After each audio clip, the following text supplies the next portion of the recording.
The Secrets of Star Trek is brought to you by the Star Quest Production Network and is made possible by our many generous patrons. If you'd like to support the podcast, please visit sqpn.com/give. You're listening to The Secrets of Star Trek episode 39. Captain to bridge. Spock here. Make it so. Surrender is not an option. Attention crew of the Enterprise, this is James Kirk. We are all explorers, driven to know what's over the horizon, what's beyond our own shores. We would have helped you get home if you had asked. That's who Starfleet is. Hi, I'm Don Bettinelli, and you're listening to The Secrets of Star Trek, where we discuss the hidden layers and deeper meanings found in all the Star Trek TV series, movies, and more. And today we're discussing the latest Star Trek Discovery episode, If Memory Serves. And joining me today on the panel is Jimmy Aiken. Hi, Jimmy. Howdy, Dom. Father Corey Stika is on assignment, as we say in the biz, which means he's just not available today. He's Section 31 today. Yes, he's a liaison with the Episcopal Church or something. Not the Episcopal Church, but the Episcopacy, maybe. Sure. Yeah. He's just got some personal stuff he's going to deal with, some business today, so he wasn't available, which I'm sure he will regret, given how cool this episode is. But we'll get into that. I'm so sorry he's not here because I'd love to hear his thoughts on this one. Yes. But before we do get into that, and that's a little teaser for you folks, remember, please, to like The Secrets of Star Trek on Facebook, retweet it on Twitter, to leave us comments on our website or in iTunes or Facebook or Twitter and other places. And if you have not yet done so, please subscribe in iTunes, Google Play, Stitcher, TuneIn, your favorite podcast app, or on YouTube, where you could hit the bell to get notifications. This all helps us share the podcast with a bigger audience and connects it with all the Trekkies out there who we think would appreciate our show and would enjoy it, and to kind of extend our reach a bit. So we would appreciate if you could do that. Or if you could also write a review on iTunes or other podcast directories. That helps a huge amount. Even if you don't write a review, if you could give us a 5-star review, like hit the 5-star button and that's it, that's a big help as well. You know, any of those things will help us reach audiences. I want to kind of, before we get started, I have a little bit of a request. See if there's anybody out there. We're part of the Star Quest Production Network, SQPN. We have a lot of shows that we're doing. We have a lot of new shows, and the workload is increasing. And we're a mostly volunteer organization. Almost all volunteer. You're the only exception. Right. I'm the one paid person to spend all my time doing this, but everybody else is volunteer, and we're reaching our limit of how much we can do, how much we can add on to the workload for the people who are involved. And so we're looking for new people who might want to get involved behind the scenes, even if, and one thing we're looking for in particular is someone who can do audio editing. If you have experience with Audition or Logic, or there's a third big one. It just escapes me. I keep wanting to say Premiere, but it starts with a P. But you know what it is, folks. If you're into audio, you know which one I'm talking about. And if you have experience editing audio, you know what compression is, you know what an audio expander does, that sort of stuff, and EQ. We're looking for some help. It won't take you very long, especially if you have any experience. One show you could edit in about half an hour, probably. So we're looking for some folks to give some help doing some editing of shows. And if you are one of those people, you could send an email to help@sqpn.com and let me know. We could start a conversation about what could be possible. Yeah, what we could do. So all the preliminaries done. Let's talk about this episode. Now, Jimmy, we kind of teased the fact that Father Corey's going to be sorry he missed this conversation with us, because I think we both agree this might be the best episode of Discovery, not even just this season, overall. Is that possible? Maybe just this season. I would say it's definitely the best episode of this season. Whether I'd say it's the best episode overall, I'd have to go back and rewatch the first season. But I think it's definitely the best episode this season. I certainly enjoyed it the most. We're finally getting payoff on threads that they set up as long as 7 episodes ago, and they start to pay off multiple threads.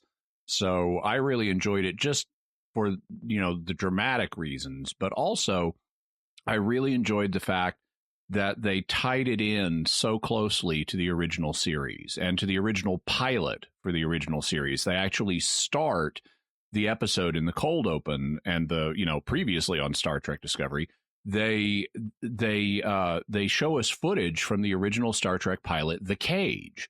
So we get to see Leonard Nimoy, we get to see Jeffrey Hunter, we get to see the blue singing Chinese money plants, we get to see Spock smile.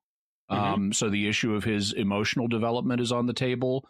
We get to see Vina and the original Vina, the original Talosians. And with all of that, what the creators of Star Trek Discovery are doing is saying what you're about to see is a continuation of that. And since that has been established as canon for a long time and part of the Prime timeline, they're telling us what you're seeing in Star Trek Discovery is canon, and it's a continuation of the Prime timeline. For contractual reasons, they may have to present it somewhat differently visually, but the fact they show us like the money plant, and then here's the new version of the money plant. It's like, okay, we're just upgrading the graphics, guys. We're not saying it's a different universe. We're not saying it's a different timeline. And so I think this will resolve a lot of or at least has the potential for many fans to resolve a lot of the concerns they've had about, is this canon or not? Is this the Prime timeline or not? The other than breaking the fourth wall and saying, guys, this is the Prime timeline, there's no other way for them to communicate in the show that, yes, this is. We take the original timeline and its continuity very seriously, and we're honoring it, and this is how we're linking up to it. So some of the things that we've done differently in this series are not meant to be in conflict with it. It's always been our plan to sync up the two, and now you're seeing that happening. I did love the way that they edited that teaser that teaser part, the cold open, where it was very much a modern energy, 21st century energy to it. But with the original footage, it looked great. They did not do pan and scan. We did have the black bars on the screen. It was 4:3, but it just looked great. It was so cool. It was had the original Alexander Courage theme music. It was thoroughly Star Trek, of course, because it was the original. And then it also clarified for me that the blue Chinese money plant is actually making noise, because it had always been an open question to me. Is that sound that we hear, that kind of whistling, throbbing sound, is that diegetic or non-diegetic? Are we meant to understand the characters are hearing this, or is this just something they're giving us as the audience? And they make it explicit here, because Michael pinches the plant and the sound goes off, and she lets it go and it starts singing again. And then later, Giorgio says, yeah, I wiped the Talosians and their stupid singing plants off the face of the planet. Yes. In my universe. Yeah, yes. That was one thing I noticed about this is throughout this episode is they injected a lot of the atmospheric elements from the original the Cage into this episode. So a lot of not just the plants, but anytime on the surface, there were a lot of like little sounds that just sounded like the original episode. If you weren't really listening for it, you might have missed it. But overall, it creates a sort of subliminal sense of this is the same place. Yeah, they also did that with the color scheme for Talos IV, because originally Talos IV in the original series, it has a kind of green sky, kind of stormy looking green sky, and they brought back that green lighting for this episode as well. It looks more realistic here because we have improved special effects, but they're honoring that. And I've commented on how I like what they've done this season with planetary color schemes, like with Kaminar, where they take an earthly environment, but then tweak the colors enough that it looks a little exotic. And they did that here with Talos IV, also making it have this greenish sky and greenish hue to things. Of course, it's they film it outdoors on a rock quarry as opposed to on a soundstage. You get a little differences. But we're kind of skipped ahead a little bit. I want to kind of go back to the beginning and talk about say Pike's open. So we're going back to the personal log of the opening. There's still not a captain's log, but we have a personal log. And Pike and a star date this time. Yes, a Stardate, which again places us in the context of Star Trek. If you follow Stardates, yeah, but it's there, and unfortunately, they are continuing the original series tradition of being fast and loose with the sequence of Stardates.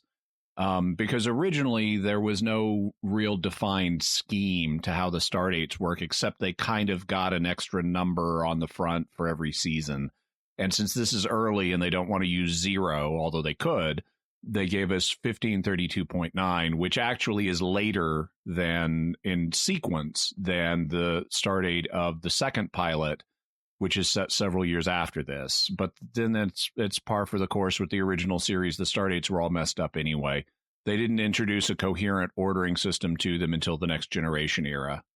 Yeah, they tried to claim early on that it was Stardate was both time and location dependent, but yeah, that was, as if. Yeah, that's a lot of data in 4 digits and then a dot and a digit. Yeah, but I've actually done a lot of work on Stardates. In fact, when I met Gene Roddenberry, he gave me his card because of a theory I had about Stardates, which was later superseded by the Next Gen era. But I think they just need to announce the existence of star centuries. And it's like, okay, that's why you have this discontinuity in the numbers. At a certain point, it lets you use earlier dates, lower numbers for earlier dates, and then they start growing again at some point. And we're just not mentioning that we're in a new star century. Right. So it's like I could say this is the year 19, meaning yes. 2019. Yes, exactly. Just like people used to do before the turn of the century. Yeah. Okay, so Pike's log, he basically says, still no word from Burnham. She's still looking for Spock. It pains me to think the worst of any Starfleet division, but I do hope she locates him before Section 31 does, which is an interesting admission. I mean, we're supposed to know that Section 31 is kind of shady. But you know, Pike is not the cowboy that Kirk was. We've talked about before. Pike is the Boy Scout, rule follower, the man, a man of the organization. And for him to start expressing these sorts of doubts about an official part of the organization shows some, he's a company man, and he's a 23rd century Jonathan Archer. Yes, right. That's a good way to put it. So then we have Starfleet Command, a bunch of admirals consulting with both Leland and Giorgio on the Section 31 ship. And we that see Vulcan Giorgio admiral is like, oh snap. Yeah. and we see Giorgio sort of take control of this mission from Leland. It's very obvious. And the admirals totally go with it. Like, she knows what she's talking about. The Vulcan admiral asks a question, and Leland starts to answer. It's like, I'm sorry, I was asking Captain Giorgio. Yes. Ouch. That's like the worst staff meeting ever. Yeah. So Giorgio gives them advice, says, hey, tell Pike to stay where he is with Discovery. Don't tell them how we're looking for Burnham, but keep an eye on him so that he's because she'll obviously contact them, and that's when we'll know where she is. And then she contacts and Pike. how they're looking for Spock. Section 31 is they know he needs medical attention, so they're looking for off planet, meaning off Vulcan medical facilities, so like hospitals that would treat Vulcans. Right, exactly. And then Giorgio then contacts Pike and Tyler and tells them about Burnham's quote unquote mutiny, which she helped. But this happens after she told the admirals that Pike and Tyler shouldn't be told. Right? I didn't get from the original conversation that they weren't to be told that Spock had escaped, just that they were to stay here and examine parts of the probe from the future that got modified. So that's their mission, is to try to learn more about this probe and why it accessed their computers and stuff.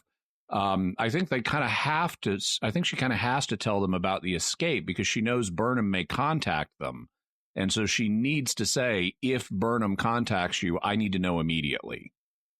So, is she kind of betraying Burnham at this point? Then no, I think it's just part of her larger plan. Okay, because that's the thing I keep looking for is when does Giorgio betray Burnham? Because she has said, I have never said anything to betray you. I've never undermined you. I've never lied to you. I don't think she does. Not anytime soon. I think that the more dramatically interesting choice as a writer is for them to have her be this shady character that is not trusted by Burnham and Pike, but that ultimately is going to be able to say, guys, I was a square dealer with you. That's much more interesting than just speaking as a writer than a betrayal plot here. That's true. I would prefer that myself because yeah, you're right. It creates these much more interesting dynamics between the characters. If she could always say, I have never lied to you. And yeah. Now maybe there'll be a future plot line where she does, but only after she's earned their trust. Right. And that would be a huge capital spend in a sense of character capital to do that. That should not ever be done lightly. What I find interesting is now that we've had Darmok and Jalad at Tanagra and Tyler and Pike are getting along much better. Yes. Tyler is betraying Section 31. He does it twice in this episode where he gives Pike information and tells an advice that's basically don't go looking for Burnham. Trust her to do this, because if we go looking for Burnham, they're looking at us. They're going to find Burnham. So he's actually working to keep Spock and Burnham away from Section 31. And then later, after he has been framed for something he didn't do, he again tells Pike, if you don't believe me about anything else, believe me, they will track us. So take that into account in whatever you do. And so he's got ambivalence about Section 31. And Pike even calls him on it, says, if you don't trust him, why are you working for him? And he says, well, they work in gray zones and I can do some good there. But he admits he's not fully on board with Section 31. And his personal allegiances still, to Burnham, which is something that Pike calls him on in this scene, which, he's like, I usually don't want to get into people's private business, but now I need to know, what is your relationship with Burnham? Where do your loyalties lie with her and her with you? And he kind of drags it out of him a little bit, and he tells him basically he's still in love with her. He doesn't think she's in love with him, but that there's still some connection there, perhaps. Which is and Pike is concerned that Tyler's feelings could become a problem during the mission, that he might get confused between his duty and his feelings for Burnham, and that's a concern. It's sort of a trope, but it's a valid character arc. Meanwhile, Burnham is in the shuttle with Spock, and now we get that scene that we said we should have had in the last episode, which is as soon as Burnham enters Talos IV into the computer, it should have popped up with the warning, "This is a forbidden planet." And it didn't last episode, but this episode, and it doesn't even have Walter Pigeon on it, right? Or Robbie the Robot. But it does have the warning here when it briefs her on it. And this is a forbidden zone; we're not allowed to go there. Now, it doesn't mention General Order 7. It just says travel in the Talos system is prohibited by Starfleet. And they use that language both times because when Discovery starts to go there, they get the same warning. I want to give you credit, Dom, because last episode when we talked about this, you suggested that maybe General Order 7 hasn't been created yet, and that's a future thing. And so that seems to be borne out here. I had done some further checking because I had mentioned I'd done some research on the general orders, and it was like number 4 that mentions the death penalty. Actually, they're inconsistent. If you go to Memory Alpha's page on the general orders, it talks about twice, both in connection with General Order 4 and General Order 7, which is the Talos IV one. they say it's the only death penalty on the books, and so they're kind of inconsistent about it. One way that it's been harmonized is that like there's a death penalty for just one thing, treason, but going to Talos IV is construed as treason. So that's one way of harmonizing them. There are others too, but the fact that they don't mention a death penalty in this episode is also, or General Order 7 would support your hypothesis, Don, that General Order 7 hasn't yet been created. Right, and I was thinking that maybe as a result of these events, that might end up being what creates it, and we'll see if we end up back at Talos 4 at some point in this season, or something like that, or in a future season we get another encounter here. That's possible too. Yeah. So, by the way, also, Dom, you had asked last episode. We talked a little bit about where Pike is in his personal timeline, and we know it's after Talos 4, but before his accident that leads him to being in a wheelchair. And I went back as prep for this episode. I rewatched the Menagerie and parts of the Cage, just to refresh my memory of things. And they establish in the Menagerie that he visited Talos for 13 years ago, and that his accident that put him in the wheelchair, he later became fleet captain, which he is not at this time.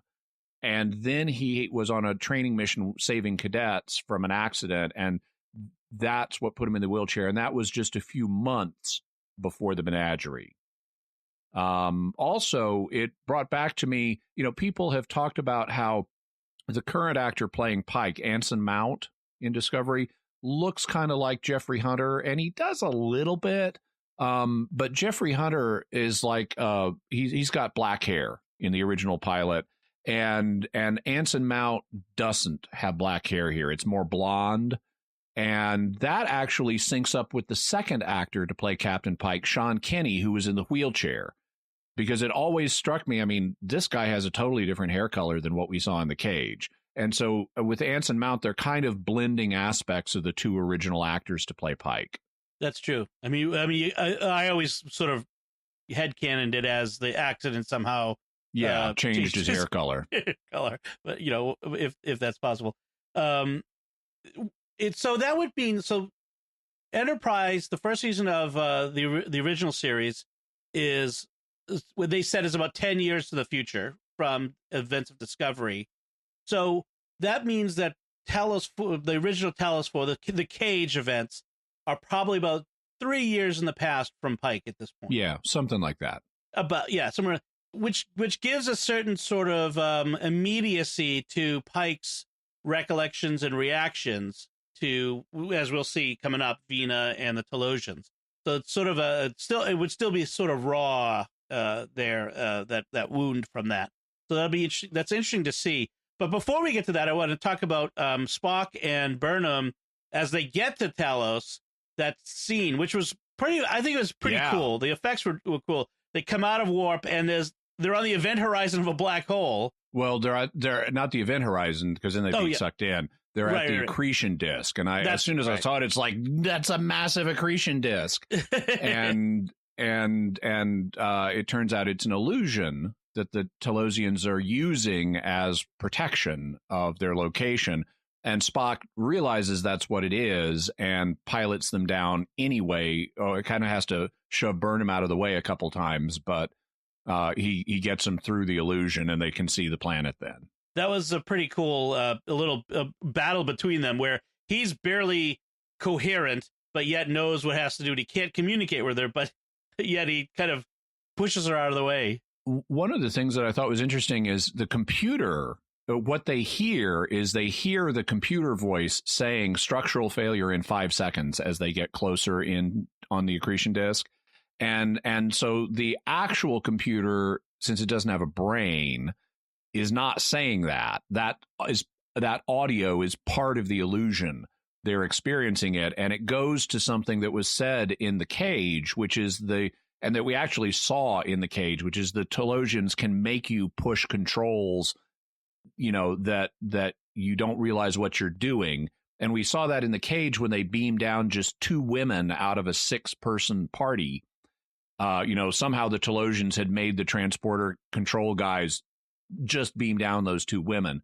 And here we get kind of a character's perspective on what that's like, where you're like hearing audio telling you things that the computer doesn't actually believe. Right. Because the computer can't be tricked by an illusion. The computer would knows what's going on. So everything they experience. The computer is seeing a planet down there. Right. So then we go to the open. Although Burnham says we're on the other side of the looking glass now, which is related to the whole Alice in Wonderland theme that we get going throughout this season. So after the opening credits, we have Stamets and Hugh Culber walking through the corridors of Discovery. And as soon as I saw this, I said, Culber is not fitting in well with his return to life. There's major drama ahead on this. He is acting very strangely, especially when he sees Tyler, who, if we remember, as Volk killed Hugh. Culber. Yeah. So also Stamets is like really trying. He's really trying way hard to please Culber and to get things back to normal between the two of them, and it's not working. And he's just he's sensing that, and he's getting desperate. Yes.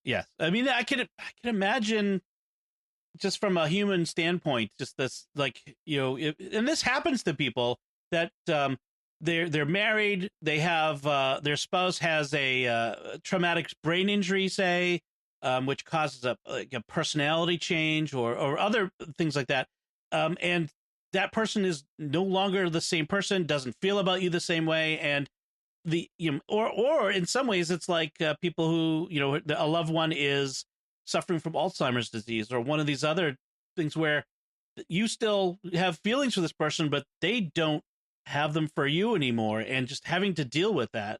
Or even on a lesser scale, when my wife was dying, it was such a traumatic experience for the both of us. There were moments where I was doing everything I could to be comforting to her, and I was overdoing it. And she had to indicate, I know that, I know you love me, but that's not helping at the moment. Right. And so I have to say, the well done on the part of the folks involved here. And I think it was sensitively done here, and showing what that's like. And I'm happy that Hugh didn't just come back from the dead and just reintegrate, put on the doctor's uniform, he's back in sickbay. Which is frankly what they would have done in the original series, or of almost any prior series except Deep Space Nine. Right, exactly. They've decided to show the effects and show the what someone would deal with, and I have to say good job on that. So back on the bridge, we have Pike. He's looking to them to figure out what that probe that got modified in the by the future people and sent back, what it might have been doing, what information it might have got. I love the fact that Commander Ariam, who the cyborg who's got the virus in her, says the probe used multiple SQL injections. They're using SQL. The 23rd century, they're still using SQL? Really? I had to laugh that they're still using SQL databases a couple hundred years from now. That was kind of funny. Yeah, that's I applaud the writers for trying to be accurate, but it doesn't quite work there. So for people who aren't database geeks, SQL is a 20th century, thing that 20th. It's very, very unlikely they're going to be using in the 23rd century. But it was interesting. It's a little bit like saying, I checked the ship's music library and we've got some CDs by this artist. It's right. Really? You've got CDs? Or my website isn't working. I've checked the Gutenberg press, and it's yeah. I mean, SQL is basically the database that runs the entire internet. Almost every database is a SQL database. So I mean, it's prolific, but yeah, it's now. Yeah, it'll be replaced by then. That's for certain. And also here, we don't necessarily want to believe Ariam when she says that she's found no corrupt files, because she is herself corrupted. Exactly. And that may be why they've pulled in a ton of stuff from the shuttle, but not been able to find any parts of the probe that blew up too. Right. I mean, this is your point of failure in this system is the officer who's been pretty much co-opted by this alien entity of some sort. She's, so that in some ways it's like the Talosians. You can't trust anything she sees or does or says. So there's a analog between these two plot lines here in this episode. So back to Talos IV, we get the Burnham goes out to take a look around, and Vina shows up, and she recognizes Spock. Again, I think they did a good job of finding an actress who will remind us of Vina and who embodies her to a lot of extent. I mean, probably. I mean, the acting styles have changed, and so this actress acts differently, literally, figuratively, than the original actress in that role. But yet, it's still recognizably this character that she's playing, and I think that was well done. And then we also get a view of the Talosians reimagined. Also well done. I mean, in the original series, they had the giant head prosthetic with the air bladders to show, like, I actually liked the pulsing air bladders to represent their blood veins. I mean, we see a little head pulsing here, but it's much more subtle. I like it's just right under the skin. You prick it, and this guy's going to bleed out. Yes. And it was a good indicator in the original pilot that, when they were using their power, versus when they weren't. And so we still, like you said, there's still some of that, but it's a lot more subtle. Also, the Talosians this time are less androgynous. Here in this episode, they're actually credited if you watch with the closed captions, as male Talosian and female Talosian. In the original Cage, they were androgynous, and you had women, but playing a kind of male part. They were made to look like males, kind of. So they were androgynous. You had this weird mix of the sexes. You didn't know what they were. Right, exactly. They were very alien in that sense. We're told that Spock is experiencing time as a fluid rather than a linear construct, and conventional logic has not helped him deal with it because of his encounter with the Red Angel, a mind meld. In effect, they'll show us that in a minute. But that's what they say at the beginning, and I'm thinking, what does that mean that he's experiencing time as a fluid rather than a linear construct? Well, I think it's pretty clear. We know what our ordinary experience of time is, and it's linear. But I would assume that means, I don't know exactly what it means to experience it as fluid. I assume it means it's jumbled somehow for him. Right. But when I sit down and think about it, I'm going, how does it get jumbled? In what way? And I don't know. I don't think they even necessarily know what they mean by that. They just want us to understand Spock is injured.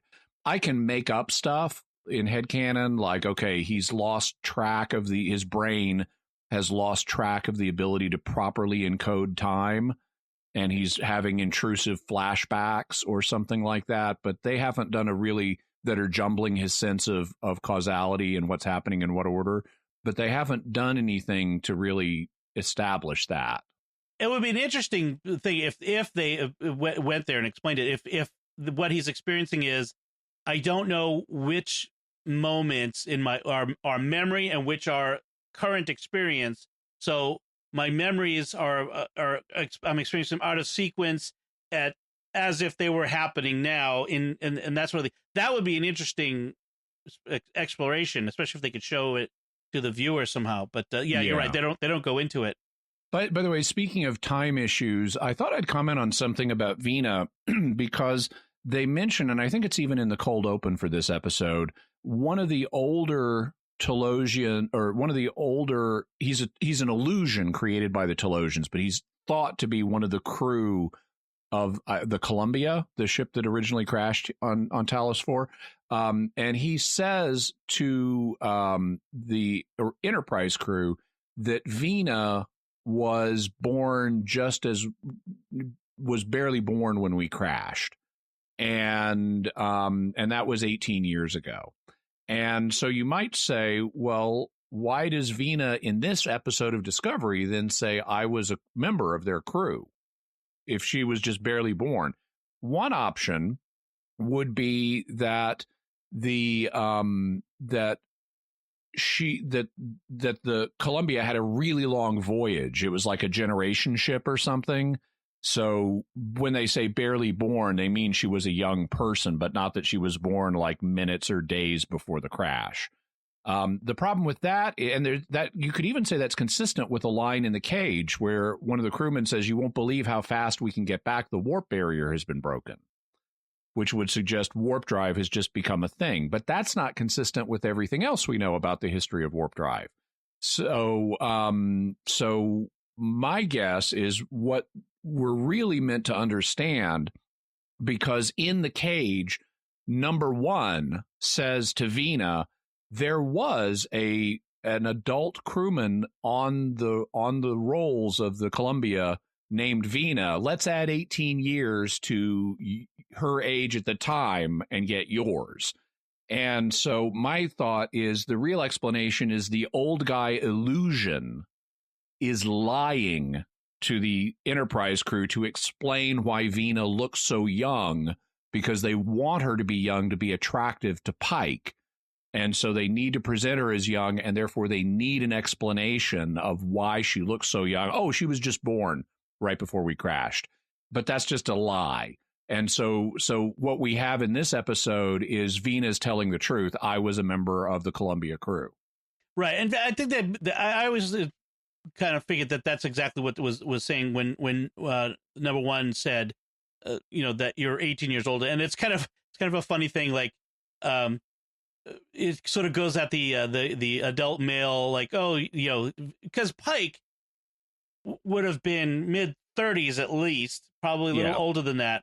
And so they present to him an 18-year-old young woman as opposed to a mid-30s woman of his same age. And therefore, he'd be all that more attracted to her. It sort of doesn't say a lot of good things about men. It doesn't, but men are biologically and evolutionarily programmed to respond to women who are in their prime fertile years, and that skews younger.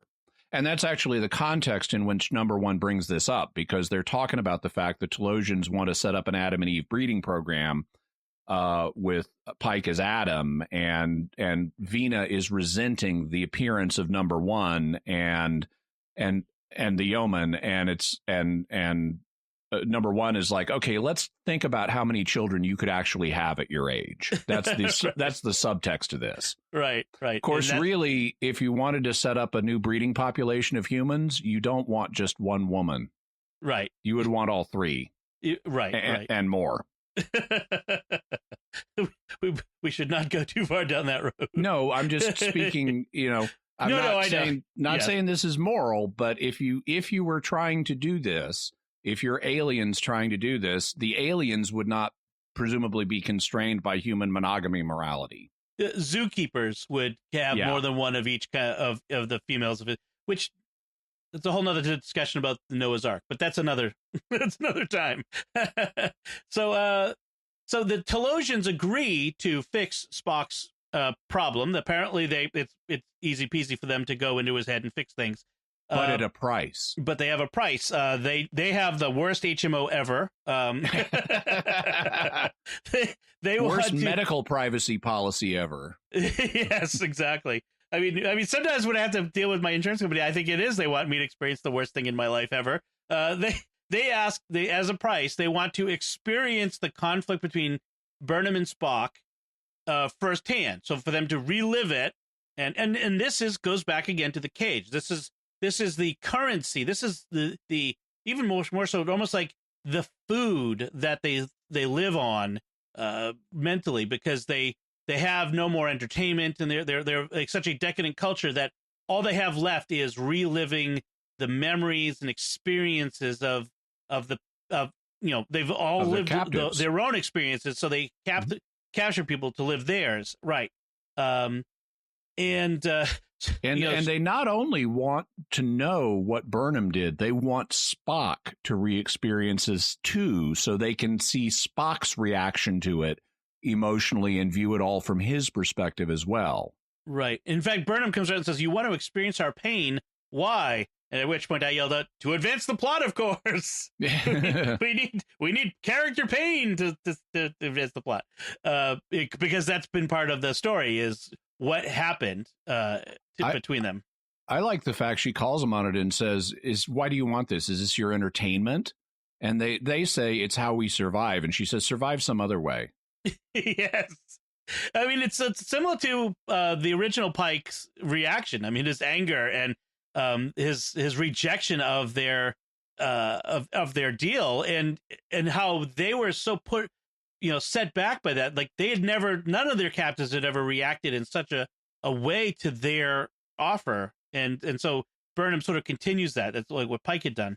And so we start off by, so they agree, and so they first have to experience Spock's first angel sighting, which was when they were children, and Michael ran away from Sarek's home, Sarek and Amanda's home, after the logic extremists had attacked them, put them in danger, and so she ran away. And the angel gave young Spock a premonition of her death. She was going to be killed by a Vulcan iguana monster. Yes, was that the no? It's not a Lamatya. Yeah, no. I was actually going to say a crate dragon, but that's Star Wars. Okay. There is another one, but I forget what it is now. But yes, like Vulcan is that's a rough planet to live on. I got to tell you. I mean, Earth has nothing on Vulcan. Yeah, it was a cool alien monster creature chasing her. So it gives him this premonition, and he shows him where she can be found and saves her. And then years later, he gets another premonition, and this is the one we saw in the what was it, the season finale last year? No, it was the season premiere. Season opener. Year. Yeah, when Burnham was in Spock's quarters, and it guided him to a remote planet and showed him the end of the galaxy and the universe through a mind meld from a series of planet killer weapons. I guess somebody's going to launch a bunch of these planet killer weapons and destroy all life in the galaxy, because stakes can't be small.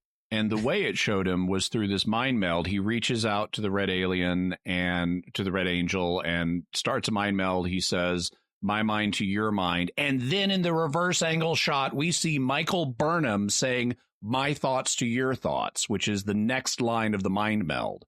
And so this is them basically telling the audience, unless they totally welch out on this is them confirming my proposal from a couple episodes ago. The Red Angel is Michael Burnham. This is Michael Burnham as a time traveler. And because there's no other reason for us to see her giving that line. And it would, and once they've done it, it would be welshing if they explain it away some other way. In terms, I mean, they could do it. I can think of ways they could do it, but it would be backpedaling. But Spock doesn't get that this is Michael Burnham. He just gets it's a human, and he infers that it's a human from the future based on the technology. So we know that it's a human, it's female by body form, and we have a reverse angle shot of Michael Burnham completing the mind meld with Spock. Right. On the surface level of this episode, I think we're to understand that Burnham is saying that line because she's reliving the experience through Spock's eyes. That would know. be how to do it, but right. Yeah. But the fact that they're showing it is a clear, we're laying our cards on the table, or it should be. So we switch back to Hugh and Stamets in their quarters, and we have this confrontational moment where Hugh says, my senses and my feelings don't connect with my memories. I don't feel anything for you anymore. And he's angry. He's being asked to pick up where they left off, and doesn't know why he's angry, and sort of storms out, and that's just this very sad moment between them. Meanwhile, Tyler wants Pike to stop looking for Burnham and Spock, because, as you said, he's only going to lead Section 31 to them. And then, meanwhile, Saru tells Pike that someone is transmitting large amounts of data from the ship, which we know as the audience must be Arium. Mm-hmm. Yeah, fulfilling the probe's mission of getting data from Discovery.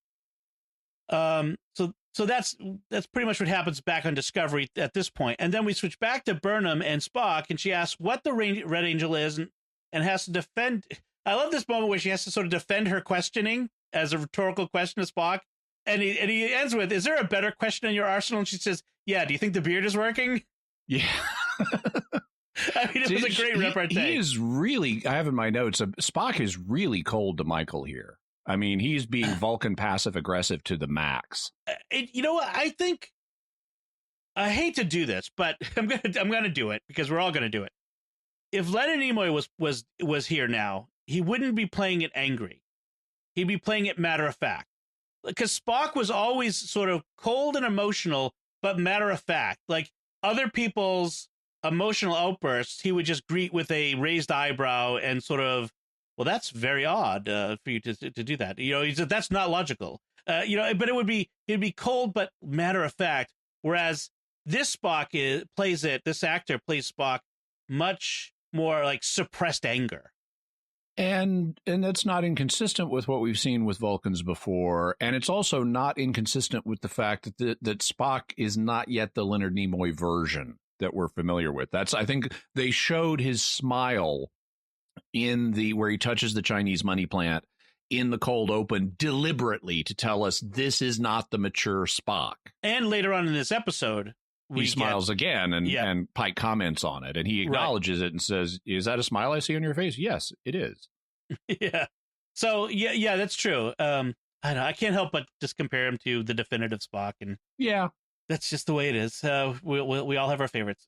He says that he brought Burnham to Talos because he needed someone who could give context to his timeline, which she says, "Do you mean family?"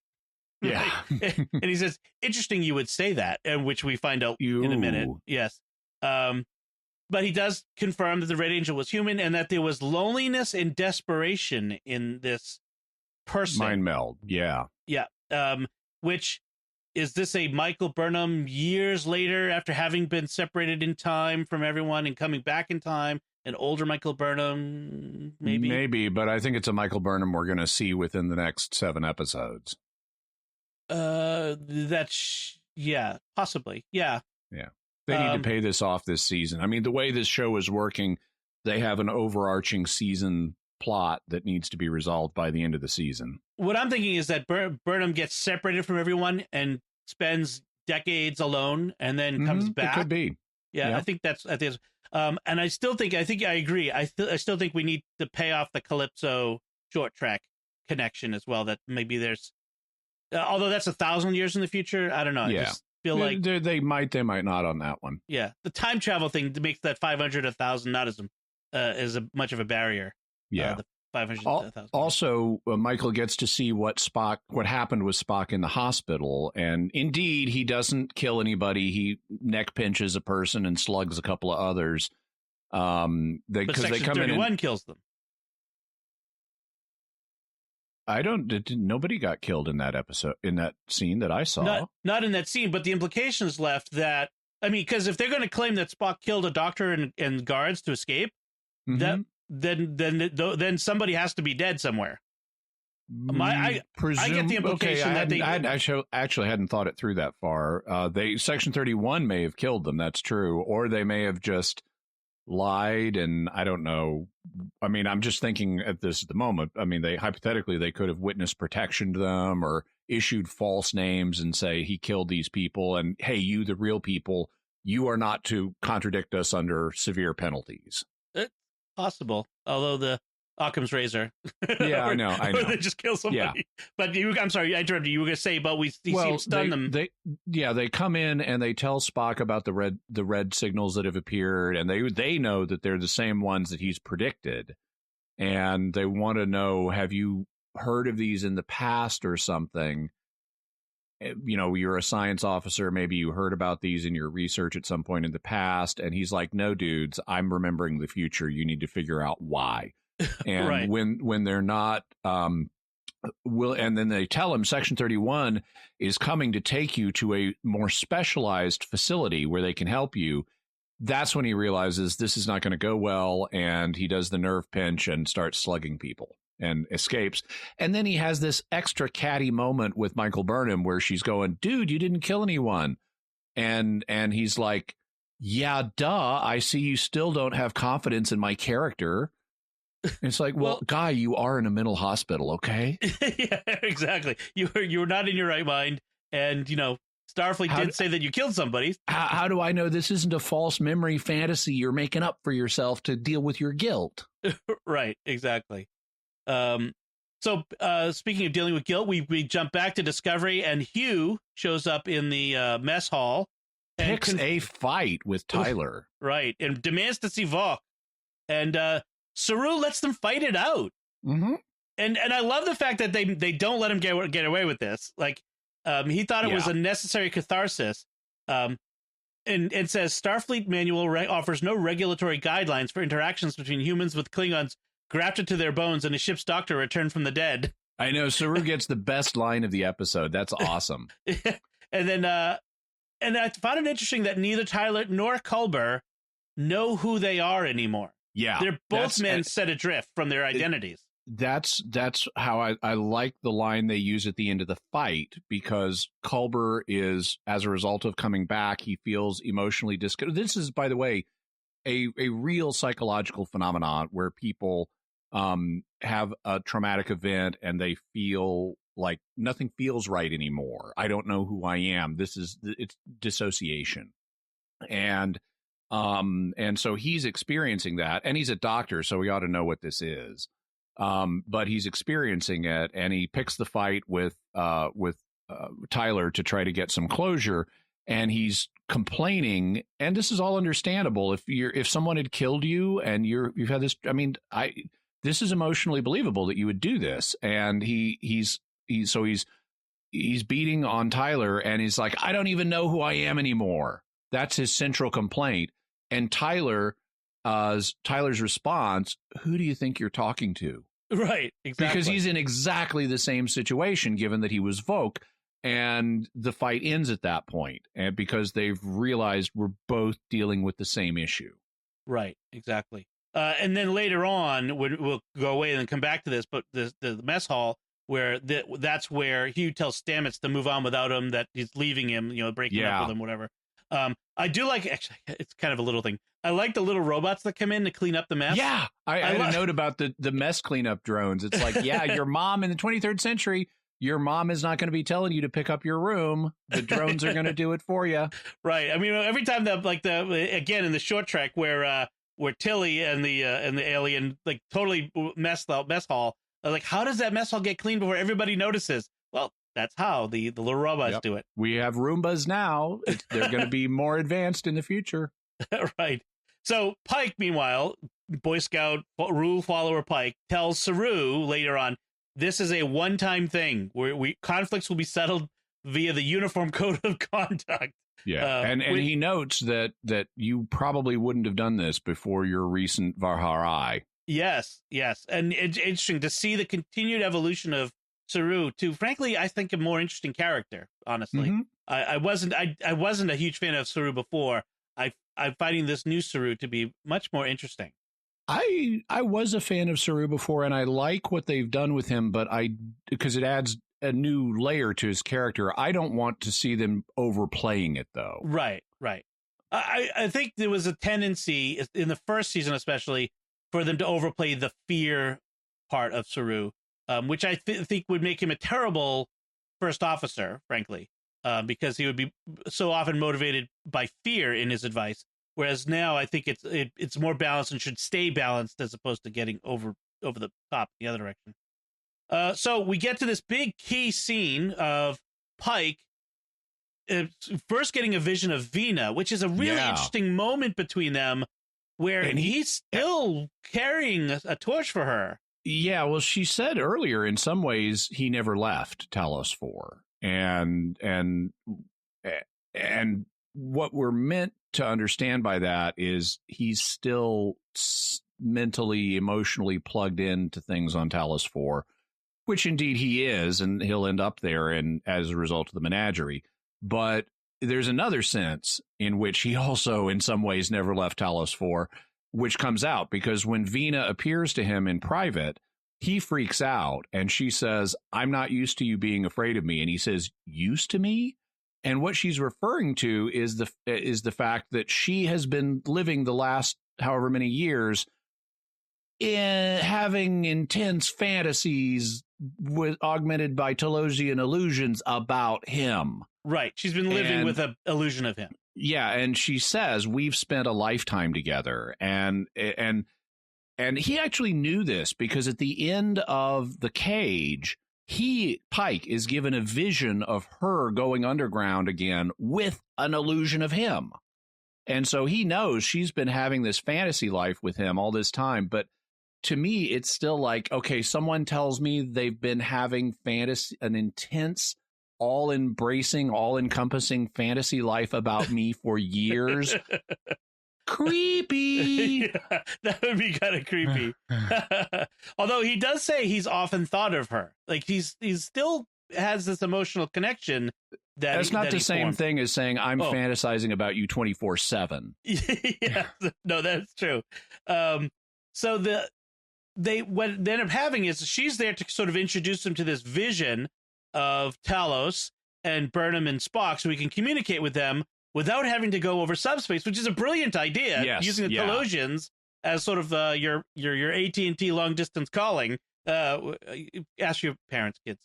So they have this discussion, which I think is great. It avoids Section 31's eavesdropping on their communications.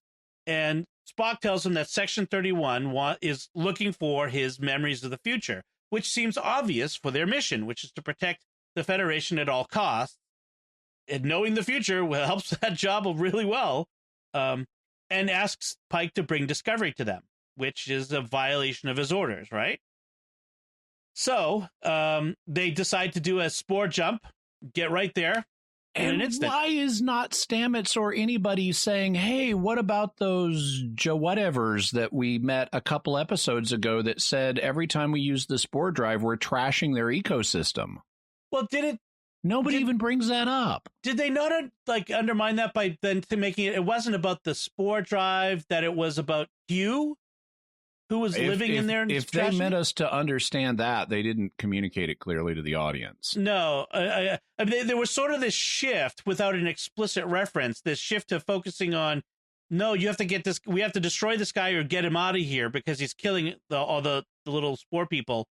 And it wasn't so much about the Discovery being in the spore space. So yeah, I thought they were dealing with both problems, and they didn't communicate clearly enough if they meant to say, oh, it was all about Hugh. Right. Well, and that's sort of their out for the spore drive, right? I mean, we've assumed that one of them. Right. One of the ways that they're going to eventually get rid of the spore drive is saying, well, we can't use something that's destroying somebody's universe. So that might be it. But Ariam, under the influence of the alien probe, sabotages the spore drive before the jump and frames Tyler for it, which is it was a very clumsy, like, why would Tyler be that clumsy about leaving traces? But I liked how he immediately leapt to the correct solution and used 21st century slang to say somebody spoofed my command codes. Right. Yeah, spoof is a very 21st century. But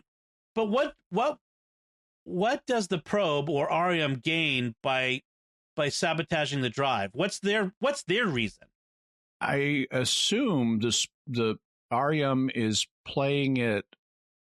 It may not have an overall plan, but if Spock knows stuff about the future that could thwart the robotic factions, the Terminator factions or the Skynet faction, whatever they are, that Ariam wants to keep that knowledge away from the Discovery crew and other people. And so she's, even though she doesn't have an ultimate end game for how to get rid of Spock, she's at the moment just trying to throw obstacles in the way. But yet doesn't disable the warp drive.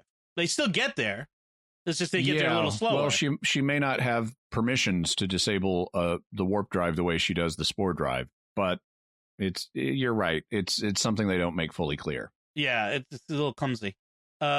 So then we get Burnham's memory of what happened between her and Spock, and it's exactly what we assumed it was. Oh, by the way, so Pike's, when they can't go there using the spore drive, Pike's solution is to try to fool or delay recognition of what's happening. Say, let's go to Starbase 11, which is within 2 light years of Talos IV, and that's actually the starbase where the menagerie is set.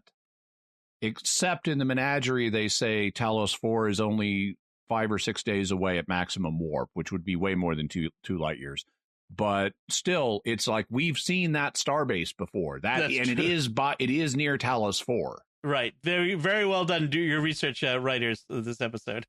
So we get Burnham's memory of this event, and it's essentially what we thought it would be, where she rejected Spock in such a way as to break off their connection, emotional connection for his own good.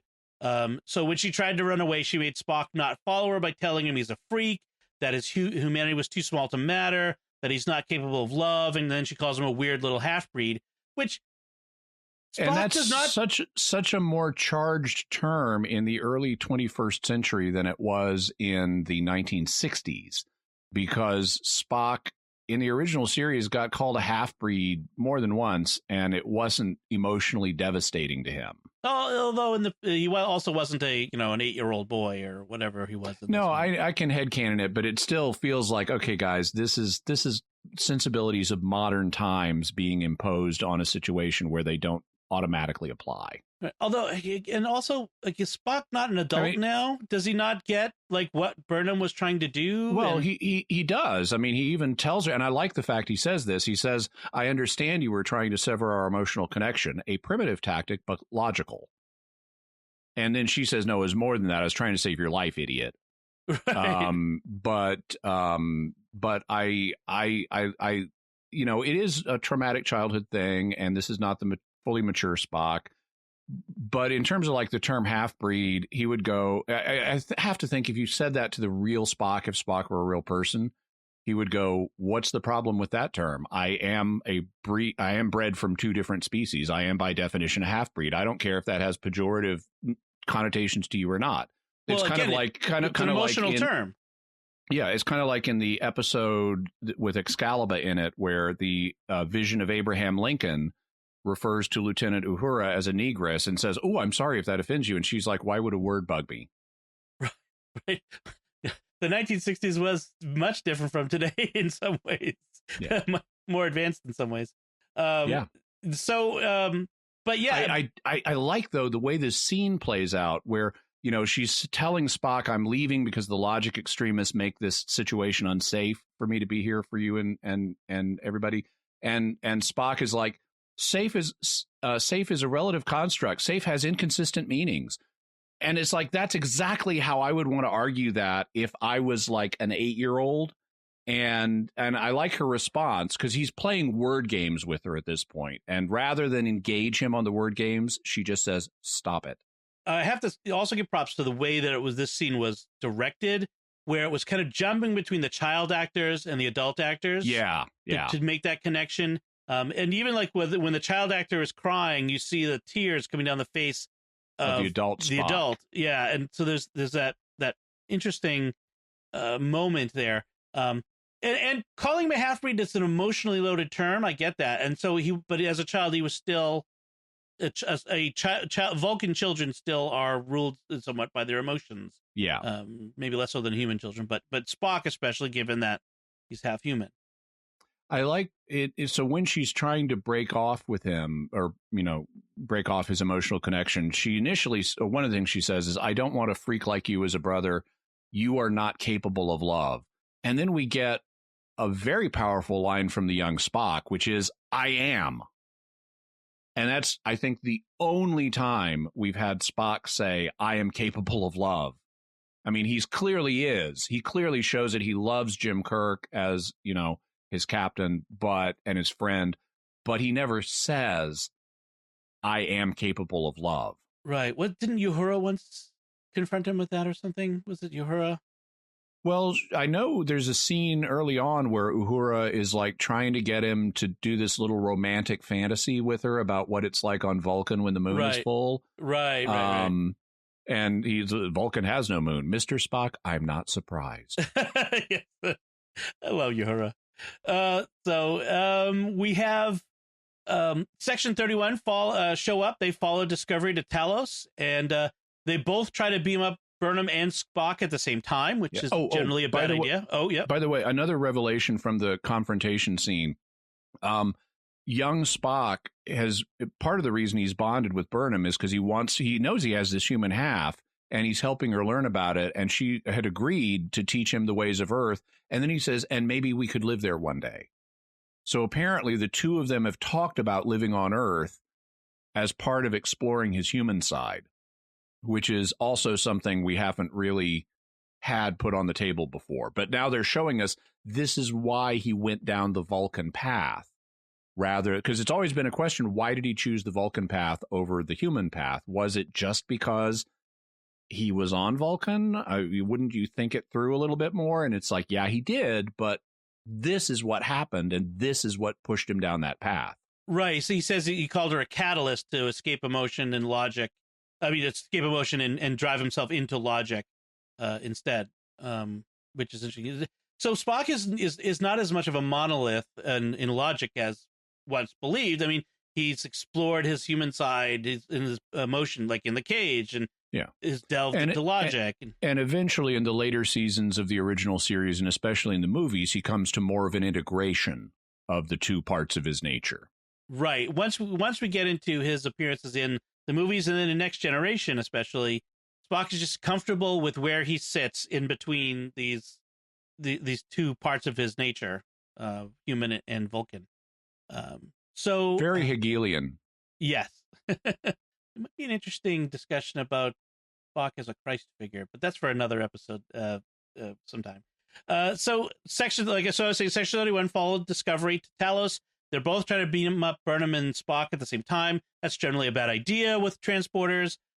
Vina appears to Pike to tell them says, let them go. Let us all go. She doesn't say why, but just wants him to trust her. Says it's the only way. It's the only way. And we all know what's going on, but they don't. As usual, the audience. Section 31 thinks they've beamed them aboard their ship. Also, the fact Section 31 shows up at this point because Tyler has been confined to his quarters. And so Pike says, well, Tyler couldn't have told them. So now Pike knows that Tyler has been framed, which is going to lead to a mole hunt in our next episode. Right. So Leland thinks that Spock and Burnham are on board his ship, but of course it's a Talosian projection. Spock and Burnham return to Discovery in a shuttle. I love the say goodbye, Spock. Goodbye, Spock. I love that. Good night, Gracie. Yeah. So, which is actually an interesting voyage home connection. Anyway, Star Trek IV, the whales, George and Gracie. Because doesn't he say that in Voyage Home? Say goodnight, Spock. I don't remember. When Kirk is with Spock and what's her name, the 20th century woman, biologist, the biologist, and he drops him off in the park from the pickup truck and said say goodnight, Spock. And I think he does say goodnight, Spock. As he walks away. I'll have to look that up. He's got a head injury at that point. Right. So yes, he's got the thing around his head. So I'll have to look that one up. Did too much LDS back in the 60s. Made everyone's day in Utah. Yes, it did. So this is about when we get Georgia's line about the in her universe, Talosians tried to trick her, so she wiped them and their stupid singing plants off the face of the planet, that's up there with Saru's line as the best line from the episode. So that was good. So what we're dealing with is the Red Angels we're told right up explicitly the Red Angel is trying to change the timeline to prevent all sentient life in the galaxy from being wiped out by an unknown third party. And this is Burnham's statement as a fact. So there's no longer any question about what's going on, that there are two parties at work here, and one of them is controlling the probe, and the other one is the Red Angel. So that's since we're told it's all life in the galaxy, that suggests that this is Skynet trying to wipe out all life in the galaxy in the future. Right. Some AI is in control. That's sort of the implication. So, Ed, do you have any other notes on this episode?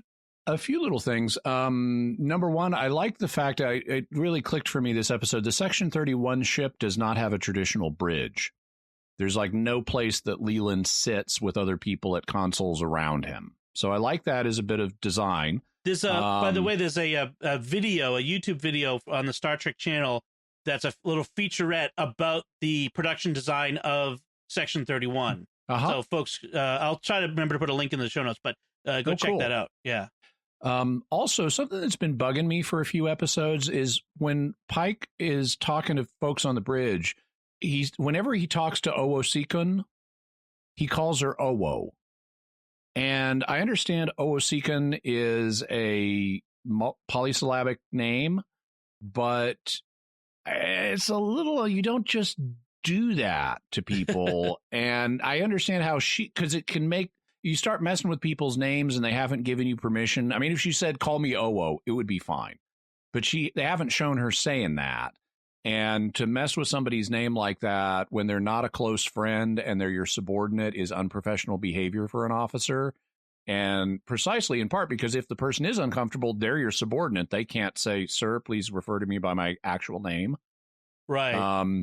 So that kind of has, so I guess I can headcanon that by saying she said, call me Owo at some point, and we just never saw it because it's not meant to be mean on his part. It's meant to be affectionate. But there are reasons in professional organizations like the military why superiors don't just do things like that. Also, there's a moment where at the end of the episode where Giorgio is talking to Leland, and Leland is like, if you knew the Talosians had these abilities, why didn't you tell me the full extent of their abilities? And she says that she wanted to see him explain himself to the admirals. And she says, oh, Leland, I wonder how this will work out for you. And so this is part of the story arc of she's trying to advance in Section 31 at Leland's expense. But she's just made a huge tactical mistake. She's handed him a loaded gun because all he has to do with the admirals now is say, she knew about these abilities. She deliberately withheld the knowledge of that from me to mess with this mission. It's not that she didn't think to tell me. She confessed to my face that she didn't tell me in order to make my job harder, to embarrass me in front of you. She is not only insubordinate, she is subverting our missions. Get her out of here. Right. She can always deny, but he has that ability now of she actually came out and said it. Yeah. And he may have tapes of her saying it, So then at the end of the episode, Discovery is the most wanted ship in the galaxy, and we're going to run, and the crew agrees, and that's our out. And I also noticed, Spock has a nice leather trench coat. Right. So those were my notes. I wonder if he's going to be shaved and in uniform coming up, but we'll I hope not. I think the beard is working for him. Well, the beard always works better. Yeah. The Discovery has been bearded, as we say. This season. Grown the beard. Grown the beard. So we, I think that's it. Before we finish out, I want to take a moment to thank our patrons who make it possible for us to create the Secrets of Star Trek. And today we're going to thank by name Lawrence Z, Maria N, Patricia R, Ron S, and Ryan W. Through their generous donations at sqpn.com/give, they make it possible for us to continue the Secrets of Star Trek and all the shows we're doing at SQPN. And I encourage you to go check them out and see if there's other shows you might be interested in that we're doing. You can join them in helping us and supporting our mission by visiting sqpn.com/give. So, like I said, that's it from us. What did you think of this episode, if memory serves? Did you like it as much as we did? Was there other things we didn't come up with? Or do you have interesting feedback on some of our theories or conclusions? We'd love to hear from you. Let us know by visiting sqpn.com/trek or the SQPN Facebook page. You can go to facebook.com/StarQuestMedia, and you can leave us some feedback there or send an email to trek@sqpn.com.